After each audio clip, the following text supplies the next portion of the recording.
This is an Eyewitness News special report. Good morning to you. I'm Lori Stokes in Eyewitness Newsroom. We're interrupting regular programming because we do have some sad news. It has been confirmed now that Yankees owner George Steinbrenner has died. Apparently, Mr. Steinbrenner had suffered from a massive heart attack. That's what sources are telling us. He was hospitalized last night. Emergency crews responded, took him to St. Joseph's Hospital in Tampa. Of course, he turned 80 years old just on July 4th. Said he was feeling fine on that day, in fact. We do have the latest now for those of who know this beloved man here from the Yankees team and also those of us here in New York City. The latest and a look back on his life now. Born on the 4th of July in 1930 in Rocky River, Ohio, George Michael Steinbrenner was the son of a wealthy shipping businessman. Upon graduation from Williams College, Steinbrenner served as an assistant college football coach for a number of schools. But in 1957, Steinbrenner joined his father's shipping business and made his fortune as chairman of the American Shipbuilding Company. If you can't make the tough decisions, you can't be the boss. In 1973, George Steinbrenner became the boss, leading a group of investors to purchase the New York Yankees from CBS for $10 million. For the next 23 years, Steinbrenner shook the baseball world with his pursuit of high-priced free agents and his volatile management.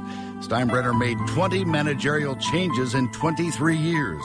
He fired Billy Martin 5 times. That's not the way it's going to be, George. Well, you're damn right it is, and if you don't like it, you're fired. You haven't hired me yet.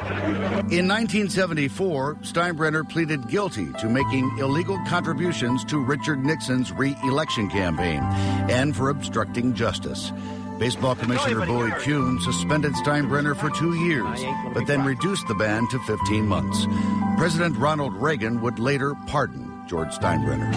In 1990, Commissioner Fay Vincent banned the boss from baseball for life after Steinbrenner paid Howard Spira $40,000 to dig up dirt on one of his players, Dave Winfield. But in 1993, baseball reinstated the boss, and 3 years later, the Yankees won the first of 4 World Series championships in a 5-year span. During his tenure as principal owner of the Yankees, George Steinbrenner produced 10 league championships and 6 World Series titles. And from that $10 million purchase price in 1973, the New York Yankees franchise is now worth an estimated $1.5 billion. Although characterized as tyrannical in his ownership of the Yankees, George Steinbrenner was also known for his many generous contributions to college athletics, to the United States Olympic Committee, to the city of Tampa, Florida, and for his anonymous private contributions as well. Steinbrenner's health began to wane in 2003, but he continued his mission to build a new Yankee Stadium. He handed over the reins of the club to his sons Hal and Hank in 2008, but he attended the closing game of Old Yankee Stadium in the autumn of that season, and the following spring, the boss was on hand to open the new Yankee Stadium. Mission accomplished. George M. Steinbrenner. He was and always will be the boss.